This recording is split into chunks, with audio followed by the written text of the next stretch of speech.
Hello everyone, welcome to in video. आज के इस वीडियो में आप सबको ट्रिग्नोमेट्री टेबल लिखने का बहुत ही शानदार तरीका बताऊंगा। जैसे देखिए, अगर आप याद करते हो, बार बार भूल जाते हो, तो उसका बहुत ही बेजोड़ तरीका है। बस आप वीडियो को शुरू से लेकर अंत तक देखना। बहुत ही कम टाइम में, बहुत ही कम समय में आपको लिखने का तरीका बता दूंगा, तो उससे आपको हमेशा के लिए याद रहेगा। याद करने की जरूरत नहीं पड़ेगा, वो अपने आप याद रहेगा। बस आप ध्यान से वीडियो को देखिएगा। तो अब मैं शुरू करता हूं इसको सिखाना आपको। यहां पर देखो साइन थीटा है। साइन थीटा के बस 3 मान आपको याद रखने, बस वो भी मैं तरीका बता रहा हूं। जैसे यहां पर साइन थीटा है, 0 है तो भाई यहां पर 0 इस तरह से लिख देना, और लास्ट में क्या लिख देना है, 1 लिख देना है। इतना तो आपके दिमाग में रहना चाहिए। अब यहां पर क्या लिखना है, 30 की जगह पर 1/2 लिखना है। फिर 45 के नीचे 1/√2 लिखना है। फिर इसके बाद 60 के नीचे क्या लिखना है, √3 क्या लिखना है, 2 लिखना है। बस आपको यही 2 मान याद रखने हैं। पहले शुरू में 0 लिखना है, लास्ट में 1 लिखना है। फिर साइन 30 का मान 1/2 होता है, फिर 1/√2, फिर √3/2। बस ये तीनों आप दिमाग में याद कर लेना बस। अब यहाँ पर देखो, याद करने का तरीका भी बताता हूँ। ये 1/2 है, ये 1/2 है, ये भी 1/2। बस यहाँ पर रूट का सिंबल लग गया है। फिर इसके बाद √3 ऊपर लग गया है, बटे में 2 लग गया है। इतना तो आप याद कर ही सकते हो। अब देखो हम क्या करेंगे, काश थीटा का मान आराम से निकाल लेंगे। साइन थीटा का हम पीछे से गिर लगा देंगे, यानी पीछे से लिखना शुरू कर देंगे, तो काश थीटा का मान आ जाएगा। अब यहाँ पर देखो 1 है, तो हम यहाँ पर 1 लिखेंगे। फिर यहाँ पर देखो √3/2 है, तो यहाँ पर मैं क्या करूँगा, √3/2 लिखूंगा। फिर यहाँ पर देखो 1/√2 है, तो यहाँ पर 1/√2 इस तरह से लिखना है। फिर 1/2 है, तो 1/2 इस तरह से लिखो। फिर यहाँ पे 0 है, तो 0 लिखो। देखिए काफ़ी आराम से मैंने साइन थीटा और काश थीटा आपको लिखना सिखा दिया। और आप लिखना जब सीख जाओगे तो धीरे धीरे आपके माइंड में क्या छप जाएगा। जब आप डेली प्रैक्टिस किसी चीज़ का करोगे, तब वो आपको क्या होता है, आता है। बात समझ में आ? अब देखो tan थीटा क्या होता है, tan थीटा बराबर होता है साइन थीटा, क्या, साइन थीटा अपन काश थीटा का होता है। इसका मतलब होता है tan थीटा जो है साइन थीटा अपन काश थीटा के बराबर है। तो साइन थीटा क्या है, 0 है, और काश थीटा क्या है, 1 है। तो 0/1, 0 में अगर किसी भी संख्या से भाग दोगे तो उसका मान कितना आएगा, 0 आएगा। तो यहाँ पर क्या हो जाएगा, 0 हो जाएगा। बात समझ में आया कि नहीं? अब यहाँ पर 1/2 है। 1/2 में आपको क्या करना है, भाग देना है किससे, काश थीटा से, √3/2 से। क्या, √3/2 से। अब 1/2 भाग का चिन्ह गुणे में बदलता है, ये भिन्न का भाग बन रहा है। फिर √3/2 है, इसको उल्टा लिखा जा रहा है, 2 अपान क्या हो जाएगा, √3 हो जाएगा। 2 से 2 कटेगा, 1/√3 बचेगा। तो यहाँ पर हम क्या लिखेंगे, 1/√3। इसी तरीके से क्या किया जाता है। अब अगर आपको अच्छे से समझ में आ गया होगा, तो यहाँ पर मैं अब आपको समझाता हूँ।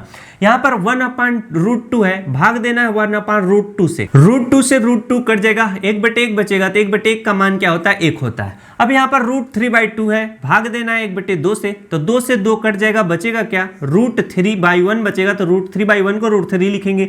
अब 1 में हमें क्या करना है, 0 से भाग देना है। अगर आप 1 में 0 से भाग दोगे तो ये क्या होता है, अनडिफाइंड। अनडिफाइंड चाहे बोलो चाहे नॉट डिफाइंड बोलो, तो यहाँ पर मैं ND लिख देता हूँ। अब यहाँ पर ध्यान देना, tan थीटा का क्या होता है, tan थीटा का उल्टा क्या होता है, काट थीटा होता है। तो हमें बैक गियर लगाना है, ND है, तो यहाँ पर हम क्या लिखेंगे भाई साहब, ND लिखेंगे। क्या, ND लिख लेंगे। इसके बाद √3 है, तो यहाँ पर मैं √3 लिख लूंगा। फिर 1 है, तो यहाँ पर 1 लिखा जाएगा।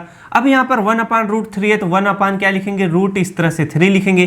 फिर यहाँ पे 0 है, तो हम 0 लिखेंगे। अब हमें निकालना है कॉसेक थीटा का मान और सेक थीटा का मान, जो कि हम आराम से निकाल लेंगे। अब यहाँ पर देखो साइन थीटा का क्या होता है, साइन थीटा का रेसिप्रोकल यानी उल्टा क्या होता है हमारा, कासेक थीटा होता है। क्या, COSEC, कासेक थीटा।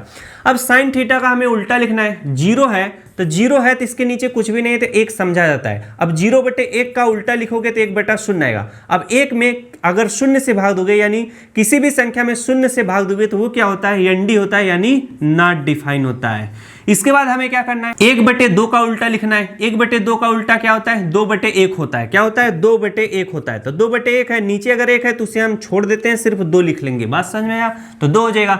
1/√2 है, इसका उल्टा करोगे तो √2/1 आएगा, तो इसे हम √2 सिर्फ लिख लेंगे। उसी तरह से √3/2 का उल्टा करोगे तो 2 कितना आएगा, √3 आ जाएगा।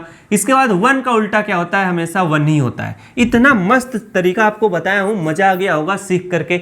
यानी बस आप साइन थीटा का 3 मान याद कर लिए, 1/2, 1/√2, √3/2 आप आराम से पूरा ट्रिग्नोमेट्री टेबल लिख लोगे और याद भी हो जाएगा। अब यहाँ पर देखो कासेक थीटा का हम क्या करेंगे, पछवाड़ा यानी बैक डेल लगा देंगे तो हमारा सेक थीटा निकल आएगा। 1 है तो यहाँ पर 1 लिखोगे, फिर 2/√3 है तो भाई इस तरह से 2 क्या लिखोगे, √3 लिख लोगे। √2 है तो √2 हम इस तरह से लिखेंगे, यहाँ पे 2 है तो 2 लिखेंगे, ND है तो यहाँ पर हम ND लिख लेंगे। बस इतना तो करना है। तो काफी शानदार तरीके से मैंने ट्रिग्नोमेट्री टेबल लिखना आपको सिखाया है और समझाया भी है। अगर आप बार बार डेली इसी पे क्या करोगे, सवाल लगाओगे या फार्मूला इसी तरह से लिखोगे, लिख कर अगर आप याद करोगे तो आराम से याद हो जाएगा। जब आप देखो लिखने का तरीका अगर आपको पता है, सवाल कैलकुलेशन करने का तरीका पता है तो सवाल गलत नहीं होता है। मान लो आप ट्रिग्नोमेट्री टेबल भूल जा रहे हो तो फट से क्या, बहुत ज्यादा से ज्यादा लगेगा 1.5 मिनट लगेगा। हम क्या करेंगे, फट से एक पेज पे लिख लेंगे जो भी हम एग्जाम देते हैं, बस उसी में से फटाफट देखते जाएंगे, सवाल रहेगा तो लगाते जाएंगे, मजा आएगा। तो आशा करता हूं मेरे द्वारा बताया गया तरीका आपको अच्छे से समझ में आया होगा। इसी तरह से मददफुल वीडियो पाने के लिए चैनल को जरूर सब्सक्राइब करिएगा। Thanks for watching.